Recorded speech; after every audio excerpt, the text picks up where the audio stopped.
Hey there, welcome to this Roll for Crit digital review. In this video, we're actually going to be talking about the European expansion for Wingspan Digital finally coming onto the digital client. If you've never heard of Wingspan before, it is one of the most popular games released in the last 5 years. Just enough time to know it was in the past, but not enough for me to look at the horror, which is more time passed than I thought, like thinking about how far ago the 90s actually were. Now, in this game, you are going to be collecting and playing cards with actual bird species on them, trying to build the best bird sanctuary. You'll have to be balancing those birds with resources, eggs, as well as secret and public goals. This is one of the games where you'll be trying to collect victory points, and whoever has the most will win.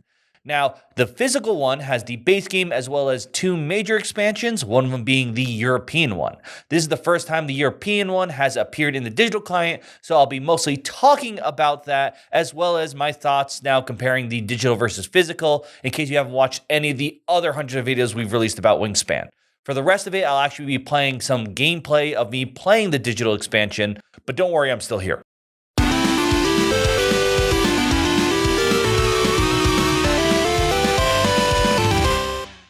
So let's get to the expansion first and then get to the physical versus digital. The expansion adds more birds native to the continent of Europe. Keep in mind, by the way, if you didn't know, that the base game did have some birds from there, but really most of them were North American centric. This is why the next expansion, which will probably arrive Oceania, focused on the Australia region. So we can expect to see an African, South American, Asian one, hopefully sometime in the future. Now, going back to the actual expansion we can play, this includes a plethora of new additions, obviously plenty of birds, but also secret and public goals for you to use during your gameplay. Now, some of these birds have classic twists on mechanics you already know, such as birds of prey that can reduce their cost by eating a bird on the field.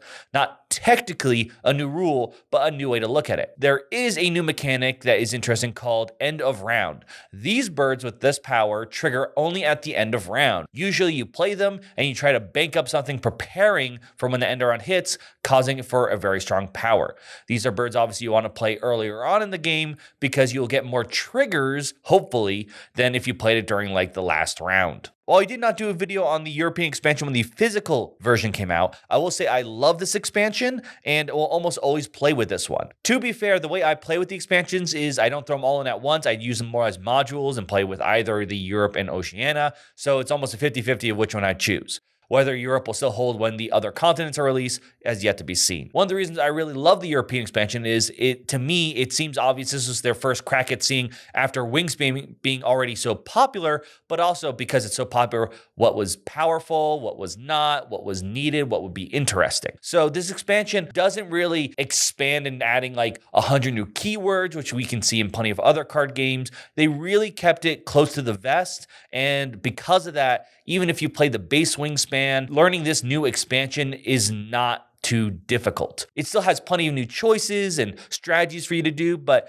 didn't force you to have to learn a whole new rulebook in order to play. I know that many expansions can fall victim to this of trying to sort of do something really innovative and new and just becomes very complex, but they didn't bite off more than they can chew, and I really appreciate that, considering Wingspan is definitely a game I want to try to bring to more people to play. Now, as for the digital, there are pros and cons. I may be going over a couple points I mentioned in my previous video, but because the way that the expansions work here, and maybe this is your first time even hearing of it, I'm going to go over those thoughts again. Now, there are some obvious pros that should appear in any game that is adapted digitally. You have AI players, you have easy setup times, things that you would expect from a digital version. They are obviously all here, and I will say that Monster Couch did not just do the bare minimum for their Wingspan digital version. Like in the previous review of the digital game, I praised that I love the aesthetics, be it the bird calls, the music, the art itself, and how it moves. But also mechanically, I think they made it really nice. It's very easy to play cards, and as long as you don't learn new information, such as drawing from the deck, there is a redo button, which I really appreciate, because even if you've played a physical board game, you know there are times when you're like, oh, I'm going to move this here. Wait, I misunderstood. Can I just move it back here? It's very fair. One of the things I love about this is also the encyclopedia included. Whenever you play a bird card, it will actually read the little description, the dex entry, if you will, for that bird. And then later you can look at your encyclopedia and see what birds you've actually played. This low-key actually rewards you for trying to play out different strategies in birds, if anything, just to fill out that dex. Also, I noticed, I don't remember if I mentioned this in the previous review, there's a great search function there, so you can actually reduce it if you just want to see cards from the expansion based on cards in certain environments, certain food functions. So if you wanted to see like, okay, is there a way for me to play the strategy? Or you're like, I can't remember that bird, I know it had this. It's very easy to find. And of course, you can replay those dex entries and bird calls as you can hear here. House sparrow. This bird diverged genetically around the time agriculture developed. Not only can you play with AIs, but they also have, of course, playing same screen with players. There's also online play, which if you take a look, they sometimes have challenges available, which aren't playing a match against other people, but you'll play against an AI with a set deck. The idea is less of a random game and just trying to beat them, but you'll have the deck will always be ordered the same way. It's more like a puzzle, and you're trying to earn a higher score than everyone else. Speaking of that same game screen, I want to talk about the Switch version.